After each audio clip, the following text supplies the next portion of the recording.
Hey everyone, welcome back to War Budgies and our continuing coverage of Fallout Season 2. Today we've got an interesting custom scenario. I think it's an interesting custom scenario for you, but unlike most of our custom scenarios, which are designed to be played solo or against the AI or with another player, this scenario really works best if you have another person to play against. Human, super mutant, whoever you have in your gaming group. Obviously with the COVID situation and the difficulty in scraping up players to be on camera, we're not going to be doing that today. I don't have another player to play against right now, so I'll be going against the AI, and I'll explain throughout the scenario how the mechanics work. Just know that if you try this for yourself, this is a great one to try against a friend or an enemy or someone you want to turn from the former to the latter. We're going to be pitting a bunch of raiders against a bunch of unarmed settlers. Or are they?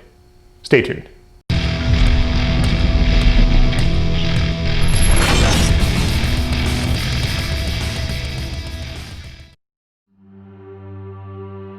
They call them the Red Hand, and they are here to finish what the war started. Their leader, a hideous and misshapen creature, was once one of the children of Adam. He did not receive Adam's gift, and the holy radiation rotted his skin and turned him into something else. Having been cast out from his fellowship, he has sworn to bring the wrath of Adam upon the Wasteland in a final cleansing. For months, he and his captains have been scouring the Wasteland, bringing together every scrap of nuclear material they can find, and piecing it together into what they call the Altar. A truly massive, scavenged nuclear weapon with which they will wipe the Wasteland clean. Alright, welcome to the bait and switch scenario. Here is the board for today on our lovely little swamp mat. Here in the center, we've arrayed our 8 settlers. I think I got 8. Yes. 8 settlers, all within yellow of the center of the board, which is represented by that rusted grate. There's some familiar faces in there. Don't read too much into it, and I'll explain why in a second. They are all unarmed settlers. However, 4 of them, pre-selected by the Brotherhood player, that's me, are actually Brotherhood Night Patrols in disguise. These valiant individuals right here. So, the Brotherhood player knows which of the 4 are night patrols, and they've written them down, or in this case have taken pictures. And the Raider player does not in this case. So we'll go ahead and get these guys off the board. So we've got our mixed bag there in the middle of our settlers and our imposters. The Raiders can deploy anywhere around the table edge within yellow because they are the ambushers. And trust me, they want to surround as best they can. So coming in over here, we've got Beast with her Gauss rifle and Pancake. Are we surprised to see Pancake alive? Probably not. Mutant Hound, just roll him into a radioactive lake, wait 30 minutes, he'll be fine.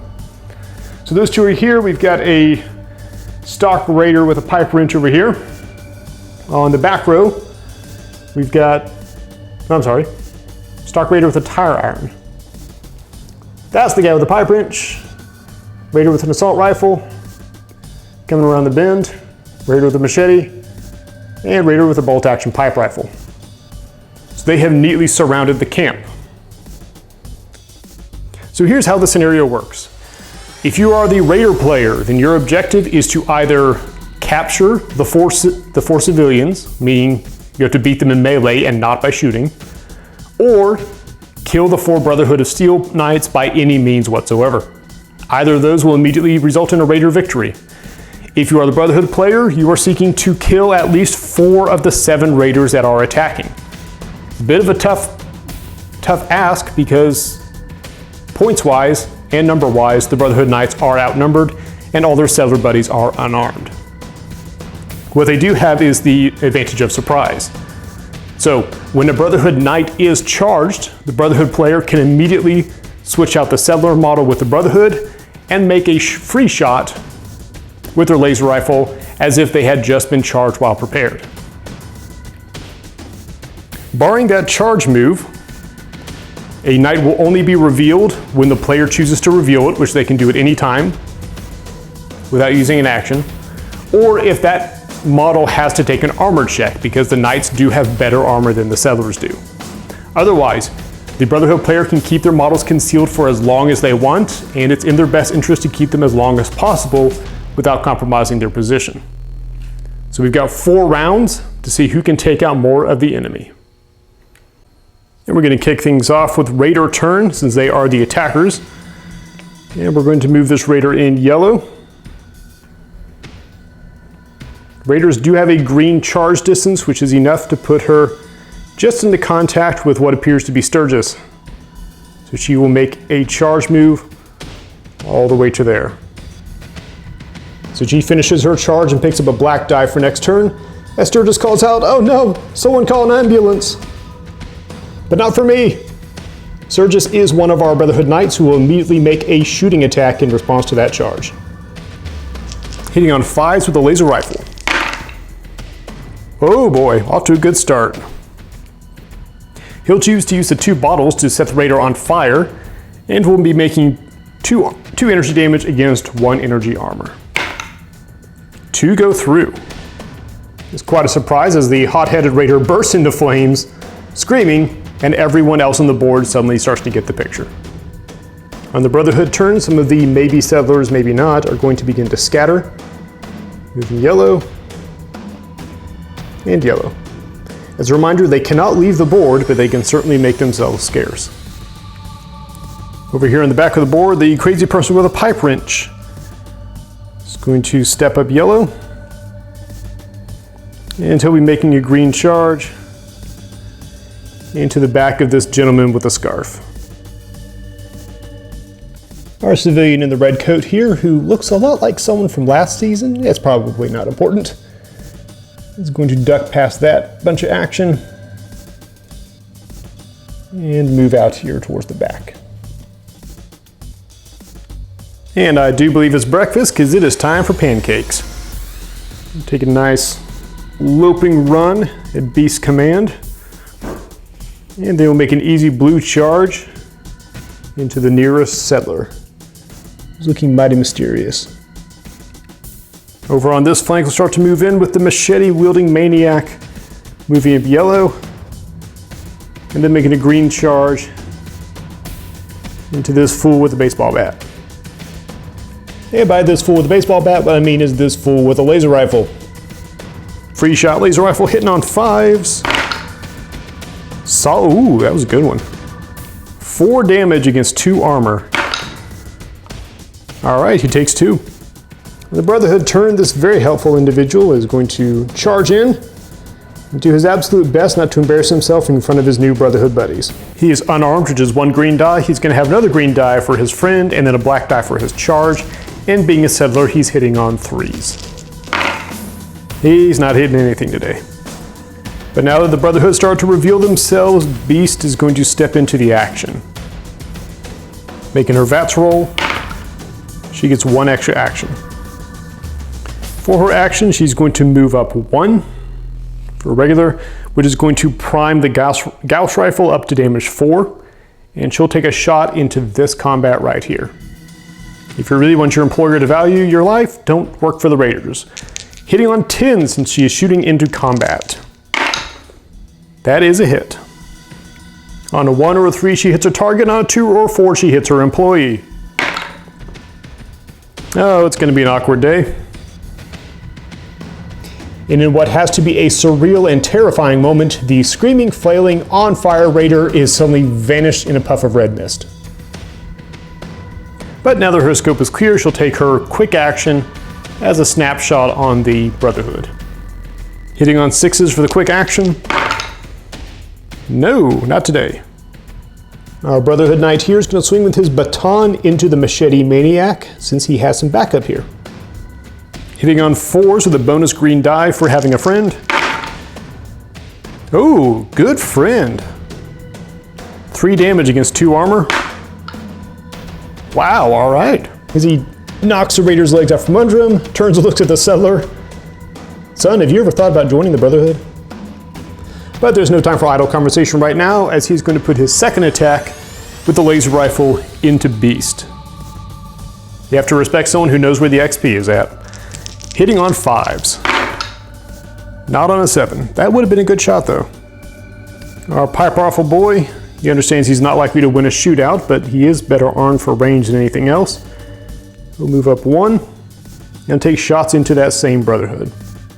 Hitting on 4s. Good hit. 2 damage against 2 armor. Takes 1. Our friendly settler here is going to turn around and try to pistol whip his assailant. Hitting on 3s. Not a good pistol whipper, this guy. Second shot on 3s. Maybe with practice. Back here in the back row, this immaculately dressed Raider is within easy charge distance of our settler. So he will move in and pick up a black die for his charge. And for those keeping score at home, if you were thinking that was a decoy play with an actual Brotherhood, you were correct. Overwatching his laser rifle on 5s. There you go. 3 damage against 2 armor. Takes 1.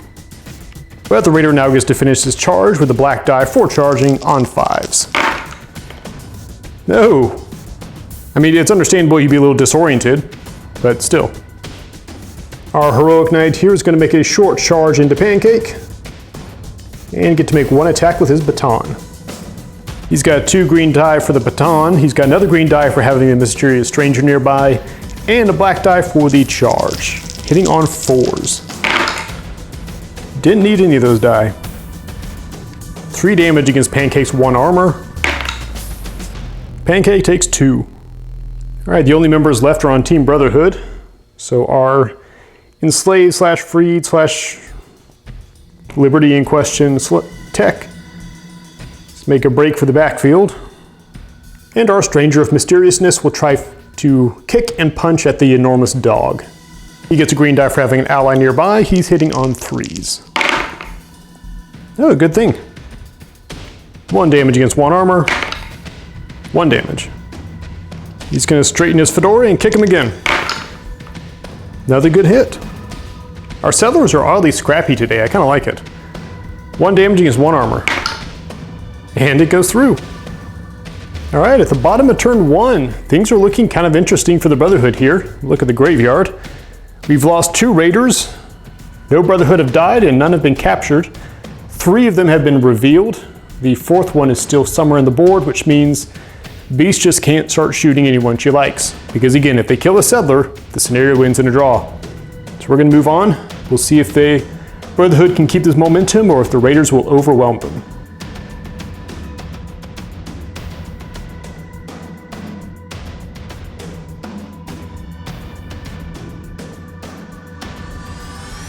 Our event card for this turn is, Diamond City Radio. You just heard Crawl Out through the Fallout. Okay. Now that doesn't mean much, but the one for next turn has a little icon on it. It's going to be a lightning storm. Because what a big fight in a swamp really needs is random bolts of lightning. And since the Raiders are now the outnumbered ones, technically, we are going to start off. It is going to be Pancake o'clock. Pancake is going to attack the settler with a green die for the charge on the Mutant Hound special. Oh, not good. Sorry, I forgot to say. Pancake needs 6s, and that was an 8. Trying again, needing 6s. Oh man, still a straight miss, but at least he gets a reaction. Speaking of reaction, Brotherhood's gonna swing his baton in response. Hitting on 2s, but still rolling 3 freaking green die. Not even close. Looking at Team Brotherhood, some tough choices here. They only need to drop 2 more Raiders, thanks to Beast and her trigger-happy Gauss rifle. So this Brotherhood here is going to draw down with his laser rifle on the incoming Raider. Hitting on 5s. Not on that one. Second shot on 5s. Still nothing. Raider is going to use his reaction, since he was shot at, to shoot back. Hitting on 2s for the quick action. Nope, he sucks too. But someone who is notoriously a better shot, Beast is going to roll up her VATS. Looking for bottle caps. Not a bottle cap. Unless, of course, you're playing New Vegas, in which case that is the best bottle cap. She's going to draw down with her Gauss rifle on that same Brotherhood. Hitting on 8. There you go. 3 damage against 2 armor. Oh! And he had taken a damage earlier, so with a mighty boom, he goes down. Beast will flip a luck for the crit point. And it's good. That is only 2 so far, as she still has 2 to go. Honestly, what she'd love to do is take a shot at this guy, but if she hits Pancake, Pancake's going down, and if she hits the Settler, the scenario ends in a draw because the people you're trying to protect and or kidnap have died. So instead, she will take a prepare action and wait to see what happens with that combat. Back here in the back row, over on team, we're totally the good guys. The Brotherhood will try to swing the baton into the Raider. Hitting on 4s. Good hit. 2 damage to armor. 1 gets through. And second verse, same as the first. Does not get through. Over here on Team Raider, the guy with the pipe wrench is going to finish his charge. He's been hanging in midair this whole time, very polite, waiting for everyone else. He's going to spin his black die and make a charge on this, hopefully a Settler. Hitting on 5s. Not like that, you're not. Take an attack on 5s. Still no. Well, our Settler bro's liking those odds, so he's going to declare a move. Yellow away. Pipe wrench gets a free shot, but now he's only hitting on 3s. Yeah, of course, now he hits. Armor break means he just takes 2 damage. And then he'll try to take refuge in approximately this away direction. The trouble with running away from Raiders is they have a green charge distance, so it's not hard for them to catch up. You just want them to spend their turn doing that. Speaking of which, on Raider turn, this fine gentleman with his pipe rifle is going to make an easy green charge into this Settler. Adding a black die for the charge, hitting on 5s. 6 up, not quite. The Settler, somewhat boosted by the fantastic display earlier and not having noticed that the Brotherhood Knight is dead, is going to valiantly strike back. Hitting on 3s. Nope, think your luck's running out, buddy. Once more. Oh, there you go. 1 damage against 2 armor. Yeah, he blocks it. Now, if you make it out of this alive, buddy, there might actually be something of a spot for you. And the only Raider left is this individual who has found themselves locked into combat with Brotherhood, so he's going to back off a step and try to use his assault rifle. Free shot from the Brotherhood of Steel, but only hitting on 2s. Oh, you've made a terrible mistake. 4 damage against 2 armor, and only 2 health left. He's out. That only leaves a few models for Team Brotherhood, so we'll go ahead and finish up with those. We're going to start with the baton swinging Brotherhood Knight. Hitting on 4s with his buddy, giving him an extra green die. 4s it is, extra damage. And Pancake goes down again. You have to go find another radioactive lake to throw him in. Beast will respond to that in the calm and emotional way that she usually does, and try to blow his head off. Hitting on 6s for the quick action. She hits and she armor breaks. 3 damage against 1 armor. No, 3 damage. You don't mess with the woman's dog. He's going to shoot back at her with his laser rifle. Hitting on 5s. No. Alright, the mysterious stranger of all mysteriousness and strangeness runs off through the corn. Settler over here ducks under the tower. And what this means is there's very little hope, since no Settlers have been captured yet, very little hope of the Raiders succeeding on that objective. So more than likely they're going to have to finish off the Brotherhood, and they've only got 2 more turns to do that. Made even more difficult by the fact that we still don't know, or we haven't had to reveal, who the 4th Brotherhood of Steel Knight is. So here we are at the bottom of turn 2. Beast is still standing and absolutely livid. We've got a heavily injured Brotherhood of Steel guarding the grate. We've got another one back there.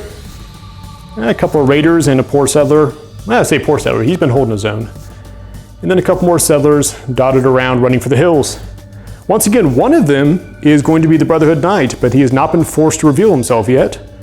We'll see what happens going into turn 3.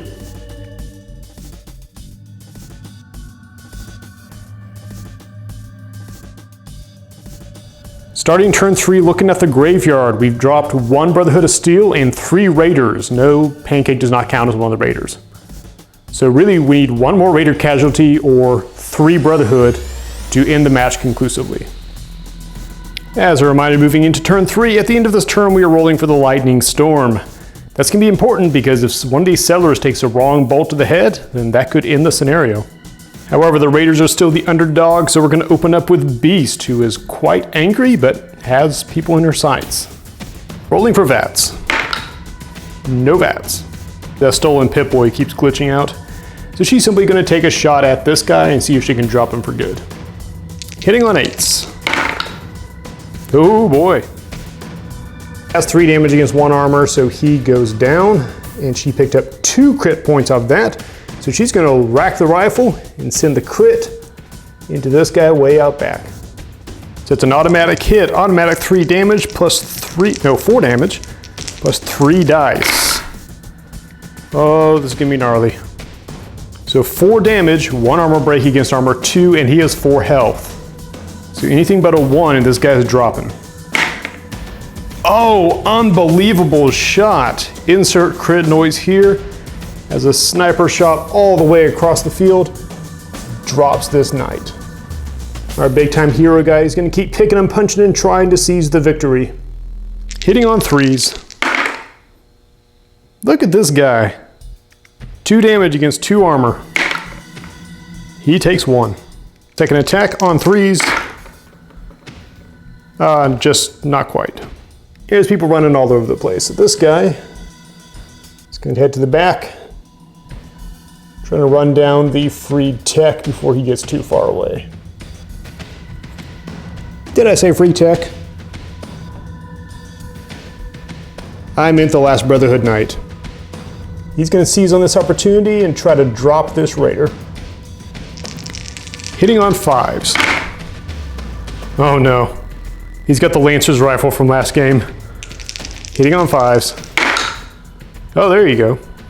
2 damage against 2 armor. He blocks it all.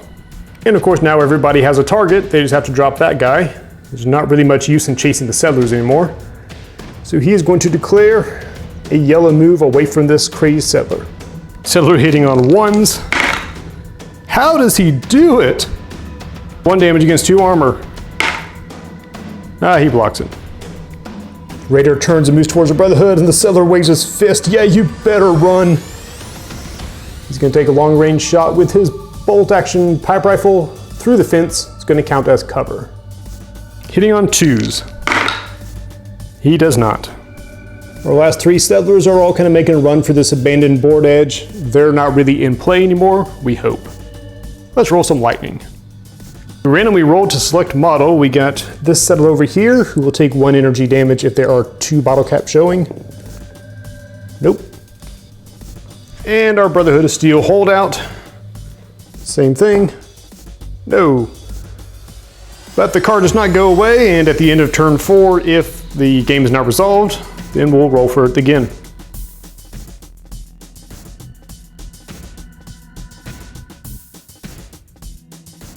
So as a reminder, looking at the scoreboard, we've got 3 dead Brotherhood, no captured settlers, and 3, we'll say and a half, Raiders. So any 1 casualty on either side will end the game. Our card for this turn, the Lightning Storm, is still in effect, but we also have a supply drop. Thank you, that's very helpful, Vertibird. It arrives yellow direction from Beast back towards the edge of the board, so she will likely ignore it in favor of much more pressing concerns over there. So the Raiders have some interesting options. They've got a guy in charge range who could get in there. We've got the bolt action pipe rifle backing up, and we've got Beast. Beast is well out of range of even the mighty Gauss gun. So she could either send in her Raider dude to try to soften him up, but then risk shooting him if she does get a shot, or take her turn first and hope for a Hail Mary sniper shot across the board. And Beast being Beast, that's exactly what she's gonna do. Really gonna need some VATS for this one though. Okay, she gets 1 quick action. That quick action is going to be a move, which she will then follow with a regular move that will charge 1 That will prime 1 damage on the Gauss gun, bringing it up to damage 4, and give her a single shot through cover at the Brotherhood. Long range shot hitting on 6s. Oh, she gets it. All right, here we go. 4 damage against 3 armor since he is in cover. Holy crap, okay. Shot burns across the field, singes past this guy's ear, knocks down some corn, skips across top of that crate, puts 2 holes in the fence, and drops him from the other side. That is just barely a Raider victory, and the legend of the beast will continue.